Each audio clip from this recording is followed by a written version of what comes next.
छोटी सी बात को बड़ा करने का काम मीडिया करती है, जैसा कि आज हो रहा है। कि तो असर जो हुआ है वो कैडर पर हुआ है, लेकिन कैडर बहुजन समाज पार्टी का समझदार है। उस कैडर में यही मैसेज गया है कि बहन मायावती ने जो फैसला किया है वो सर्वोपरि है, और आकाश आनंद जो है उनको ट्रेनिंग की जरूरत है। मैच्योरिटी आने के बाद उनको फिर संगठन में लिया जाएगा। दलित, पिछड़े, आदिवासी, अल्पसंख्यक समाज के सामने जो है बहन मायावती एक भगवान के समान है, एक देवी के समान है। ऐसा एक उदाहरण बता दीजिए कि जिस पार्टी ने अपने ही उत्तराधिकारी को पद से हटाया, एक उदाहरण बता दीजिए भारतीय राजनीति में। बहुजन समाज पार्टी के राष्ट्रीय अध्यक्ष बहन मायावती के जरिए कल एक ऐसा ऐतिहासिक फैसला लिया गया जिसने बहुजन समाज पार्टी और बहुजन समाज के तमाम लोगों को एक बहुत बड़ा झटका कहे या फिर कहीं ना कहीं बहुत बड़ा संदेश दे दिया। बहन मायावती का ये कहना है कि बहुजन समाज पार्टी के नेशनल कोऑर्डिनेटर आकाश आनंद जो उनके उत्तराधिकारी है वो अब ना नेशनल कोऑर्डिनेटर रहेंगे, ना ही उनके उत्तराधिकारी अब बने हुए रहेंगे। इसके पीछे के तमाम बड़े कारण अनेकों प्रकार से लोग लगा रहे हैं। तमाम तरीके से बातें आकाश आनंद बहन मायावती को लेकर बहुजन समाज पार्टी के बारे में लिखी जा रही है। इसी के साथ साथ तमाम तरीके से अब बहुजन समाज पार्टी का जो भविष्य वो भी कहीं ना कहीं अब खतरे में पड़ चुका है। ऐसे भी बड़े सवाल निशान बहन मायावती और बहुजन समाज पार्टी पर कहीं ना कहीं समय के मुताबिक खड़े किए जा रहे हैं। इन तमाम सवालों के पीछे की क्या सच्चाई है, वास्तविकता क्या है, इनको हम जरूर जानने और समझने की कोशिश करेंगे और आपके साथ भी रूबरू करेंगे। हमारे साथ हमारे नेशनल चौपाल चैनल के फाउंडर संदीप आनंद जी है, जिनसे जानने समझने की कोशिश करेंगे कि जो ऐतिहासिक फैसला बहन मायावती ने कल दिया है। 9:38 पर बहन मायावती ने अपने ट्विटर हैंडल से लगातार एक के बाद एक 3 ट्वीट किए और बताया कि उनके लिए बहुजन समाज पार्टी कितनी जरूरी है। तमाम तरीके से परिवार के लोग क्यों ना हो, उनके लिए बहुजन समाज की ही सबसे पहली अहमियत है और बाबा साहब की विचारधारा को मंजिले मुकाम तक पहुंचाना उनकी सबसे पहली प्राथमिकता है। अब उन तमाम सवालों को रूबरू करेंगे। क्या लगता है संदीप जी कि जिस तरीके से आकाश आनंद को बहन मायावती ने उत्तराधिकारी और नेशनल कोऑर्डिनेटर जैसे बड़े पद से अब उनको पदमुक्त कर दिया है, इसके पीछे का क्या कारण मानते हैं? देखिए, कल जैसे आपने बताया कि बहन मायावती का एक ट्वीट आता है और ट्वीट में बताया जाता है कि अभी आकाश आनंद जो नेशनल कोऑर्डिनेटर थे और बसपा के उत्तराधिकारी थे, वो अब बसपा के उत्तराधिकारी और नेशनल कोऑर्डिनेटर नहीं रहेंगे। युवा आइकॉन थे, आपने देखा कि उनकी धुआंधार रैलियां नगीना से शुरुआत करते हैं। हालांकि जब नेशनल कोऑर्डिनेटर नहीं थे उसके पहले भी उन्होंने लंबी लंबी पदयात्राएं, अलग अलग जनसभाएं, अलग अलग राज्यों में उन्होंने पदयात्रा और जनसभाएं, कैडर कैंप किए हैं। लेकिन जब से नगीना में लोकसभा चुनाव हुआ और नगीना के अंदर उनकी पहली जनसभा हुई, अपार जनसमूह उमड़ा और जनसमूह में उन्होंने अपना जो भाषण दिया, उसके भाषण से सभी लोग जो है वो एक तरीके से आकर्षित हो गए। लेकिन जैसे जैसे लोकसभा चुनाव आगे बढ़ा और सीतापुर की रैली हुई, सीतापुर की रैली जिस तरीके से आकाश आनंद ने उस रैली में जिन शब्दों का इस्तेमाल किया, मेरा ऐसा मानना है कि उन शब्दों के कारण ही बहन मायावती ने उन पर एक्शन लिया है। तो क्या यही एक कारण हो सकता है कि सीतापुर में की रैली में जो भारतीय जनता पार्टी को लेकर उन्होंने जो आतंकवादी जैसा शब्द का इस्तेमाल किया है, क्या सिर्फ और सिर्फ यही एकमात्र कारण हो सकता है पदमुक्त करने के पीछे का? देखिए, आपने सुना होगा वो स्पीच में क्या कहा उन्होंने, तालिबान और उसके साथ साथ आतंकवादी शब्दों का इस्तेमाल किया। देखिए, आप बहुजन समाज पार्टी को जो भी समझता है और करीब से जिसने भी देखा है और उसको समझने की कोशिश किया है, तो बहुजन समाज पार्टी की जो नेत्री है बहन मायावती, वो हमेशा से ही इस पार्टी को पार्टी नहीं समझती, मिशन कहती है। मान्य और कांसीराम साहब जी बहुजन समाज पार्टी के जो संस्थापक हैं, उनकी आपने भाषण शैली देखी होगी। बहुत धीर गंभीर तरीके से वो अपना स्पीच देते थे, और स्पीच में ऐसा एक भी शब्द नहीं होगा जिससे विरोधियों पर वो इतने ऐसे इस तरीके से तंज नहीं कसते थे जिस तरीके से आज के दौर में आज की पॉलिटिक्स जो हो रही है। लेकिन फिर भी 1984 में बनी बहुजन समाज पार्टी 1997 में आते आते राष्ट्रीय पार्टी बन जाती है, और 97 से लेके 97 से लेके 2024 तक आज के तारीख में भी Bahujan Samaj party national party है। नेशनल पार्टी का एक अलग दर्जा होता है, और उस नेशनल पार्टी के राष्ट्रीय कोऑर्डिनेटर अगर इस तरीके से भाषा का प्रयोग करे, जूते चप्पलों और लाठी ये शब्दों का प्रयोग करे, तो एक तरीके से एक अच्छा मैसेज नहीं जाता।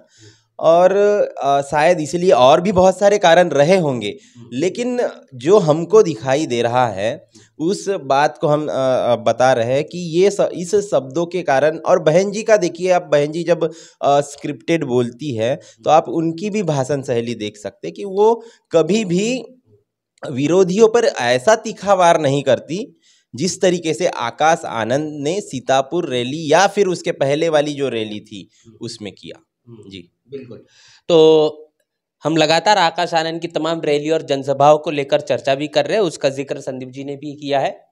नेशनल चौपाल के जरिए और पराग महेंद्र के जरिए पूरे देश में, खासतौर पर तमाम रैलियों में संदीप जी भी मेरे साथ में रहे, ऐसा कोई क्षेत्र नहीं होगा, ऐसा कोई प्रदेश नहीं होगा जहां पर आकाश आनंद पहुंचे और नेशनल चौपाल वहां पर नहीं पहुंचा। दावे के साथ ये बात कह रहा हूं कि नेशनल चौपाल के जरिए आकाश आनंद को जिस तरीके से कवरेज की गई है, उनके तमाम रैलियों को बहुत ही बारीकी से, फिर वो हरियाणा क्यों ना हो, राजस्थान क्यों ना हो, फिर उसके बाद तेलंगाना में अनेकों प्रकार के जहां पर भी आकाश आनंद रहे, और उत्तर प्रदेश में भी खासतौर पर हमने आकाश आनंद की हरियाणा की जो कैडर कैंप थे वो भी कवर किए। उसके साथ हम छत्तीसगढ़ में भी उनके साथ रहे। उन साथ में जो हरियाणा के बाद जो राजस्थान में उनकी पदयात्रा चली, संकल्प यात्रा चली, उसमें भी रहे। और अभी जो फिलहाल जो यात्रा तो अंबेडकर नगर और लालगंज में भी हमने कवर किए। तो पूरे तरीके से हम आकाश आनंद की जो गतिविधियां थी, आकाश आनंद जो भी काम कर रहे थे, हम सीधे उनसे जुड़ने का प्रयास कर रहे थे। तो ये सभी बातें आपको बताने का यहाँ ये महत्व है कि देखिए, नेशनल चौपाल हमेशा से ही बहुजन पॉलिटिक्स को कवर करने का प्रयास कर रहा है और हमेशा से ही करता रहेगा। बिल्कुल। तो अब जिस तरीके से बहन मायावती ने अपना फैसला तो सुना दिया है, आकाश आनंद को पदमुक्त भी कर दिया है, क्या लगता है इसका क्या कुछ असर बहुजन समाज पार्टी पर पड़ेगा? 24 का जो इलेक्शन चल रहा है इस पर पड़ेगा? देखिए, इलेक्शन तो चल रहा है और तीसरे फेज का चुनाव खत्म होने के बाद बहन मायावती ने फैसला लिया है। रात में जो आप समय बता रहे हैं उस समय एक ट्वीट आता है, ट्वीट के जरिए बताया जा रहा है कि अभी वो पद पर नहीं रहेंगे और उत्तराधिकारी भी नहीं रहेंगे। जनवरी 2024 में उनको उत्तराधिकारी बनाया गया था और मई में उनको हटा दिया गया है। लोग भी ये भी चर्चा कर रहे हैं कि बहुत सारे लोग बोल रहे हैं कि आकाश आनंद के कारण युवा जुड़ रहा था। जुड़ तो रहा था, लेकिन ये भी फैक्ट है कि इसके पहले भी उपाध्यक्ष पद पर बहुजन समाज पार्टी में बहुत सारे युवा थे। आपने देखा होगा, राजा राम नाम सुना होगा, उसके बाद रामजी गौतम का नाम सुना होगा, उसके बाद आपने जयप्रकाश सिंह का नाम सुना होगा। ये सभी जो है तो ये यूथ आइकॉन ही थे। ऐसा नहीं कहा जा सकता कि आकाश आनंद ही सिर्फ थे वो, लेकिन उसके साथ साथ ये तीनों भी, जो मैं जो देखा, मेरे नॉलेज में जो चीज़ है मैं बता रहा हूँ कि राजा राम, के बाद रामजी गौतम और उसके बाद जो मैंने नाम बताया जयप्रकाश सिंह, ये तीनों भी जो थे वो उपाध्यक्ष रहे थे और पार्टी में लगातार जो है यूथ के नाम से, यूथ आइकॉन के नाम से वो लगातार काम कर रहे थे। रही बात असर की, तो लोकसभा चुनाव में इसका असर क्या होगा? देखिए, बहुजन समाज पार्टी एक कैडर बेस्ड पार्टी है और अलग अलग पार्टियों में अलग अलग आंतरिक जो इंटरनल जो बदलाव है वो होते रहते हैं। जिस तरीके से समाजवादी पार्टी में भी बदलाव होते हैं, जिस तरीके से भारतीय जनता पार्टी में बदलाव लगातार होते रहते हैं। लेकिन देखिए, भारत में क्या हो रहा है कि बहुजन समाज पार्टी जो है, जिस तरीके से भारतीय जनता पार्टी और समाजवादी पार्टी की ये जो परंपरावादी पार्टियां हैं, उसके मुकाबले बहुजन समाज पार्टी एक अलग पार्टी है। वो जातिवाद के खिलाफ बोलती है, वो वर्ण व्यवस्था के खिलाफ बोलती है। वो वर्ण व्यवस्था के और जातिवाद के खिलाफ बोलने के कारण एक परसेप्शन बनाने का काम मीडिया करती है इसके खिलाफ, और ये परसेप्शन बनाने के लिए कुछ भी अगर बात हो तो उसको यानी छोटी सी बात को बड़ा करने का काम मीडिया करती है, जैसा कि आज हो रहा है। जिस तरीके से मैं एक उदाहरण देना चाहूँगा कि अखिलेश यादव ने यूपी चुनाव के अंदर बहुत सारे टिकटों का जो बंटवारा है वो अलग यानी उसमें अपने प्रत्याशी लगातार बदले। जिस तरीके से मेरठ का हो गया, मुरादाबाद हो गया, गाजियाबाद हो गया, बहुत सारी ऐसी सीटें हैं, लगभग दर्जन भर से ज़्यादा सीटें हैं कि अखिलेश यादव ने इन सीटों पे प्रत्याशी बदले। लेकिन मीडिया ने प्रचार किया कि ये उनका रणनीतिक फैसला है। लेकिन जब बहुजन समाज पार्टी ने अपने प्रत्याशी बदले तो मीडिया ने ये प्रचार किया कि ये जो है भाजपा को फायदा पहुंचाने के लिए किया है। तो इसे देखिए, ये एक आपने असर की बात की, तो असर जो हुआ है वो कैडर पर हुआ है। लेकिन कैडर बहुजन समाज पार्टी का समझदार है, उसको मालूम है कि ये जो आंदोलन है, जो बहुजन आंदोलन है, जो वो कहते हैं कि बहुजन आंदोलन है, ये बहुत हजारों साल की गुलामी से छुटकारा पाने का आंदोलन है, आत्मसम्मान का आंदोलन है, ऐसा वो कहते हैं। और इस आत्मसम्मान के आंदोलन को धीरे धीरे बुद्धा से लेके आज मान्यवर कांसीराम साहब और बहन जी तक ये आया है। इसको आगे बढ़ाने के लिए बहन मायावती निरंतर काम कर रही है और उनके जो फैसले रहते हैं वो सर्वोपरि रहते हैं। मिशन सही तरीके से आगे जाए और सही तरीके से उसका बेनिफिशियरी जो है बेनिफिट समाज को मिले, इसके लिए वो काम करती है, ऐसा कैडर का मानना है जी। और इसीलिए बहन जी के हर निर्णय को वो स्वागत करते हैं और उनका कहना है कि ये पार्टी के हित में ही रहेगा। बिल्कुल, एक बात कहने की चर्चाओं में है, उस बात को भी आपके सामने हम साझा करेंगे। सवाल इस प्रकार का है कि सवाल नहीं, हम तो चर्चा का विषय है ये कि बहन मायावती ने आकाश आनंद को जो अपना उत्तराधिकारी घोषित कर दिया था 2019 के आकाश आनंद को और 2024 के आकाश आनंद में बहुत बड़ा फर्क था। ये बात वो खुद ही अपने तमाम जो इंटरव्यूज के दौरान वो कह रहे थे कि कैसे वो ट्रेनिंग ले रहे हैं, सीख रहे हैं। बहन मायावती ने भी यही कहा है कि अभी पूर्ण तरीके से जो परिपक्वता नहीं है, मैच्योरिटी की कमी है, ये भी बात कही गई है। आपको ये नहीं लगता कि जो जनरेशन गैप है, जो बहन मायावती के बाद जो आकाश आनंद तक एक बड़ी जनरेशन गैप देखने को मिल रहा है, उसके बीच में उस गैप को भरने के लिए आकाश आनंद बहुत बड़ी ताकत के तौर पर देख रहे थे, और उसके बाद अब जो फैसला लिया गया है, कहने कहीं अब जो विरोधी है वो कहने का उससे मजबूत हो पाएंगे? आकाश आनंद जो है वो पार्टी के यूथ आइकॉन थे। आपने देखा होगा, बहन जी का ट्वीट भी आपने पढ़ा होगा। बहन जी ने कहा है कि हमने युवाओं को मौका देने का प्रयास किया है। तो आकाश आनंद के साथ साथ अलग अलग युवा भी काम करते हुए दिखाई दे रहे हैं। तो आकाश आनंद जो है वो यूथ आइकॉन है, लेकिन साथ में बहुत सारे ऐसे भी युवा हैं जिनको बहन जी मौका दे सकती है, ऐसा बहन जी का वहाँ कहना था। तो इससे आपका सवाल दोहराइए क्या? मेरा यही कहना है कि आकाश आनंद का जिस तरीके से अब तमाम मीडिया में, सोशल मीडिया में, मेन स्ट्रीम की मीडिया में नजर आ रहे हैं।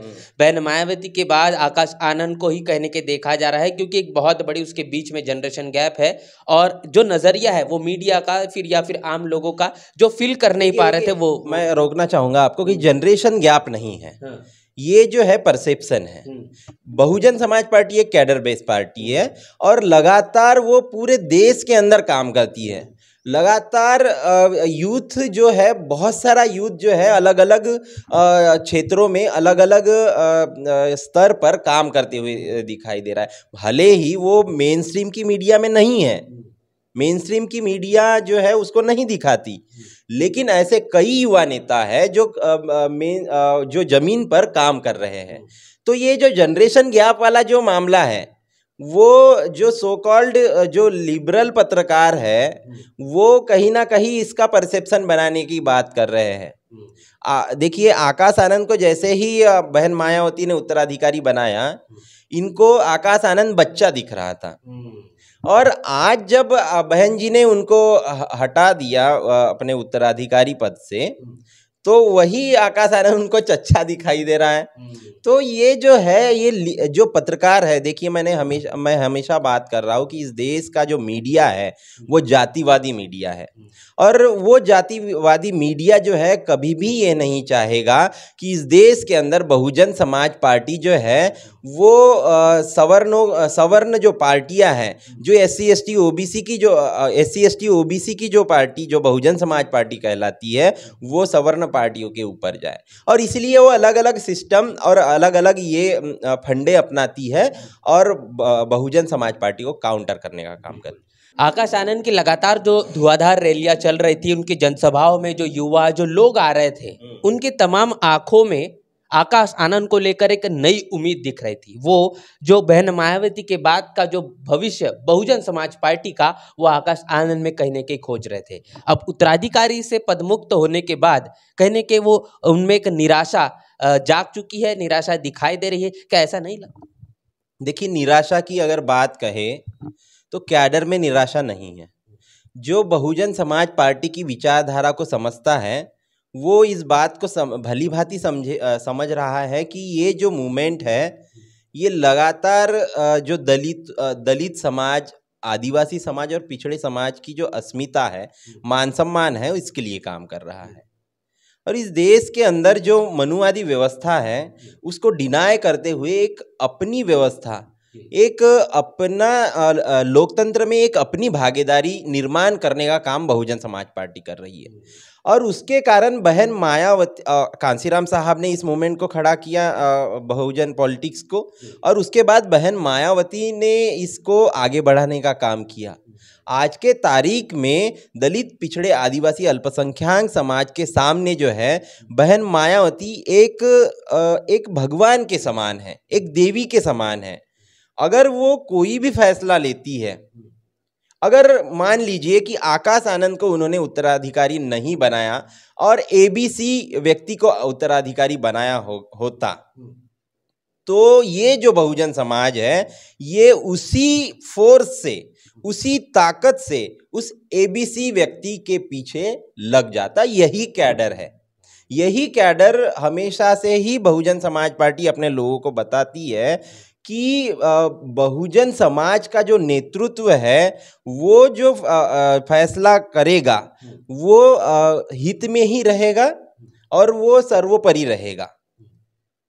और आज के तारीख में आकाश आनंद को हटाने के बाद उस कैडर में यही मैसेज गया है कि बहन मायावती ने जो फैसला किया है वो सर्वोपरि है और आकाश आनंद जो है उनको ट्रेनिंग की ज़रूरत है। मैच्योरिटी आने के बाद उनको फिर संगठन में लिया जाएगा। जब से आकाश आनंद को लेकर उत्तराधिकारी के पद से हटाया गया है, बहन मायावती ने जो अपना जो बयान दिया है, इसको लेकर अनेकों जो नेता है उनकी प्रतिक्रियाएं आ रही है और अखिलेश यादव की एक बड़ी प्रतिक्रिया आई। अखिलेश यादव का कहना है कि बसपा एक आंतरिक कलह का शिकार हो चुकी है, कहने के जिसके चलते उन्होंने बरेली या फिर तमाम जो जगहों पर अपने प्रत्याशी को लगातार बदला है और इसी के कारण अब बसपा को वोट देना मतलब अपने वोट को खराब करना है। अखिलेश यादव जी जो समाजवादी पार्टी के राष्ट्रीय अध्यक्ष हैं, वो जब अध्यक्ष बने तो उनके पार्टी में जो आंतरिक कलह था वो क्या था आपने देखा। जिस तरीके से भरी सभा में स्वर्गीय मुलायम सिंह यादव को उन्होंने अपमानित किया, उनका माइक छीना, वो वीडियो क्लिप भी वायरल है, वैसे आपने देखा होगा, बहुत वायरल हुई थी। तो इस तरीके का जो फैसला है वो बहुजन समाज पार्टी में नहीं हो रहा है।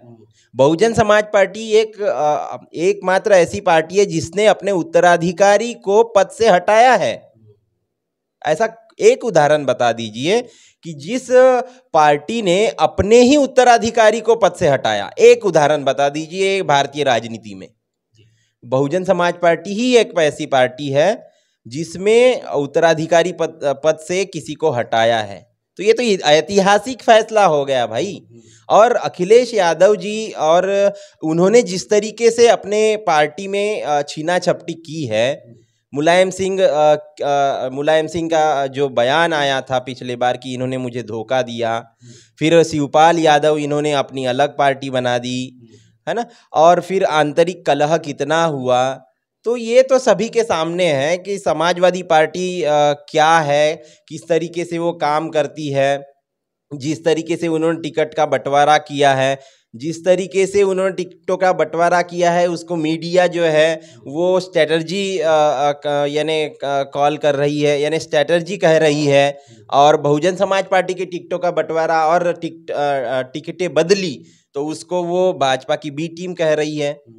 तो ये तो बातें होती रहती है। और अखिलेश यादव जो है वो अपने पहले पार्टी में झांक ले कि क्या है, कितना इंटरनल जो पॉलिटिक्स है आपके पार्टी में कितनी गहरी है, और कौन कैसे काम कर रहा है। और मुलायम सिंह जी के साथ अखिलेश यादव जी का व्यवहार आज भी हम अगर गूगल पर छानते हैं तो ये सभी क्लिप्स जो है, सभी जो न्यूज़ है, सभी जो बातें वो सामने आ जाती थी। आकाश आनंद का बीजेपी पर सीधा प्रहाराघात, भारतीय जनता पार्टी के माध्यम से बनाया गया दबाव, बहन मायावती के द्वारा लिया गया फैसला और आकाश आनंद का उत्तराधिकारी पद से पदमुक्त होना। किस दबाव की बात कर रहे हैं आप?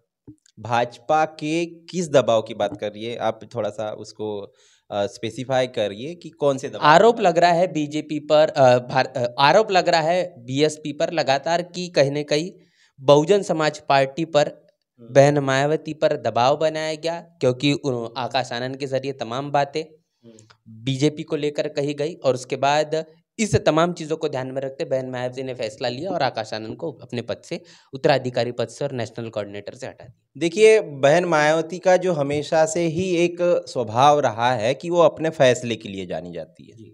उन्होंने कई सारे इतिहास के अंदर ऐसे फैसले लिए हैं जिससे बहुजन समाज में एक सामाजिक परिवर्तन आया है, और इसलिए उनको सामाजिक परिवर्तन की महानायिका भी कहा जाता है, आपने देखा सुना होगा। और उनके जो कड़े फैसले हैं उसके कारण भी वो जानी जाती है। जब उनकी सरकार थी तो उन्होंने अपने ही मंत्री को जेल में भिजवाया, अपने घर बुलाकर, जो कि वो आरोपी था और पुलिस को यानी प्रशासन को नहीं मिल रहा था, तो अपने घर बुलाकर, उसको घर में बुलाकर, पुलिस को बुलवाकर उसको अरेस्ट करवाया। तो ये जो ऐसे कड़े फैसले हैं वो कौन करता है? एक भी उदाहरण भारत के राजनीति में नहीं है जिस तरीके से बहन मायावती, हालांकि वो दलित लीडर होने के कारण मीडिया ने उनको तवज्जो नहीं दिया उस तरीके से, नहीं तो आज के तारीख में बहन मायावती जो है भारत की प्रधानमंत्री रहती। जिस तरीके से मीडिया ने उनका चरित्र हनन किया है, जिस तरीके से उनको दौलत की बेटी कहा है, और जिस तरीके से लगातार उनके ऊपर भ्रष्टाचार के आरोप लगाए जा रहे हैं, हालांकि जो सुप्रीम कोर्ट है उससे उनको क्लीन चिट लगातार मिल रही है, फिर भी मीडिया इस तरीके से एक माहौल बनाता है बहुजन समाज पार्टी और मायावती के खिलाफ, जिसके कारण जो है वो उनका वोटर जो है वो कहीं ना कहीं डायल्यूट होता है और उनको उस तरीके से रिजल्ट नहीं मिलते। लेकिन बहन मायावती की जो फैसले हैं वो हमेशा से ही कड़े रहे हैं, और वो कभी भी इस तरीके के राजनीति का पक्षधर नहीं रही है। जिस तरीके से आकाश आनंद इन्होंने जिस तरीके से राजनीति की है और जिस तरीके से बात की है, उसके कारण उनको पनिशमेंट मिली है। लेकिन ये भी नहीं है कि उनको पार्टी से निकाला गया। उन्होंने कहा है कि मैच्योरिटी की कमी है, वो गलती स्वीकार कर रही है, उनको ट्रेनिंग की आवश्यकता है, वो ट्रेनिंग लेंगे और फिर पार्टी में वापस आएंगे। तो ये बात है, ये इसमें दबाव की क्या बात है, बताइए। जी तो लगातार हम उन सवालों को ले रहे हैं जो आम चर्चा का विषय बने हुए हैं, जो सोशल मीडिया पर, मेन स्ट्रीम की मीडिया पर लगातार तैर रहे हैं। इसके साथ साथ एक और आखिरी सवाल है, इस सवाल के बाद हम हमारे इस चर्चा को समाप्ति की ओर लेके जाएंगे कि हो रही है जी सबसे पहली एक बात यह है कि जब से आकाश आनंद को बहन मायावती के तरफ से एक बड़ा फैसला सुना दिया गया है, पदमुक्त कर दिया है, पार्टी से तो निष्कासित नहीं किया है, लेकिन उनके उत्तराधिकारी पद को कुछ समय के लिए अभी उन्होंने छीन लिया है। लेकिन अब ये है कि इससे कहीं ना कहीं असर ये देख रहा है कि सपा और कांग्रेस को इसका सीधा फायदा पहुंच रहा है और कहीं ना कहीं बीएसपी ये बैकफुट पर नजर आ रही है। यूपी के अंदर जो राजनीति आप देख रहे हैं आज के तारीख में, और सपा और कांग्रेस की जो बात की आपने, तो पहले तो सपा और कांग्रेस की राजनीति पर ही बात कर लेते हैं। सपा और कांग्रेस की जो राजनीति है, उन्होंने यूपी की 80 सीटों पर समझौता किया। 63 जो सीटें हैं उन्होंने समाजवादी पार्टी ने ली और 17 सीटों पे कांग्रेस लड़ रही है। अभी तीसरा चरण चल रहा है। तीसरा चरण आते आते समाजवादी पार्टी और कांग्रेस ने अभी तक अमरोहा जो सीट है उसको छोड़ दे तो एक भी संयुक्त रैली नहीं की है। अच्छा, मुझे ये बताइए कि जिस पार्टी का गठबंधन है और वो पार्टी संयुक्त रैलियां नहीं करेगी तो समाज में मैसेज ही नहीं जाएगा कि आपने गठबंधन किया और गठबंधन को वोट करना है। क्या आप भारतीय जनता पार्टी को वॉकओवर दे रहे हैं? इससे ये भी साबित होता है कि समाजवादी पार्टी जो है 2022 के अंदर जिस तरीके से चुनाव लड़ रही थी विधानसभा में, और विधानसभा में जिस तरीके से उनके साथ मुस्लिम वोट आया, उनके साथ एक बड़ा कुनबा था अलग अलग नेताओं का। समाजवादी पार्टी में ओम प्रकाश राजभर, पल्लवी पटेल, जयंत चौधरी, दारा सिंह चौहान, ये सभी जो बड़े बड़े नेता थे वो उनके साथ थे। लेकिन वक्त आते आते 2024 आते आते ये सभी जो नेता है अलग अलग हो गए। आज के तारीख में मुस्लिम वोट भी उनके पास नहीं है, ऐसा ही कहा जा रहा है, ऐसा ही जमीन पर दिखाई दे रहा है। मुस्लिम वोट जो है बसपा के तरफ आ रहा है, बहुजन समाज पार्टी को वोट दे रहा है। क्यों दे रहा है? क्योंकि बहुजन समाज पार्टी ने उनको भागीदारी देने का काम किया है। तो एक दो सीटें छोड़ दे तो समाजवादी पार्टी ने मुसलमान समाज को एक भी भागीदारी देने का काम नहीं किया है।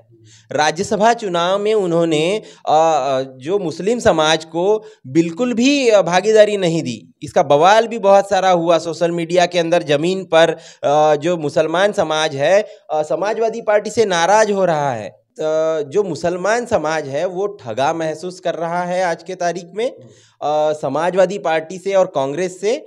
और ये मैसेज जा रहा है समाज में कि बहुजन समाज पार्टी का जो दलित वोट है वो बहुजन समाज पार्टी के साथ इंटैक्ट है। अगर उसमें मुसलमान समाज प्लस होता है, बीजेपी को सीधे सीधे टक्कर देते हुए नजर आ रहा है जो बहुजन समाज पार्टी का जो दलित मुस्लिम गठजोड़ है।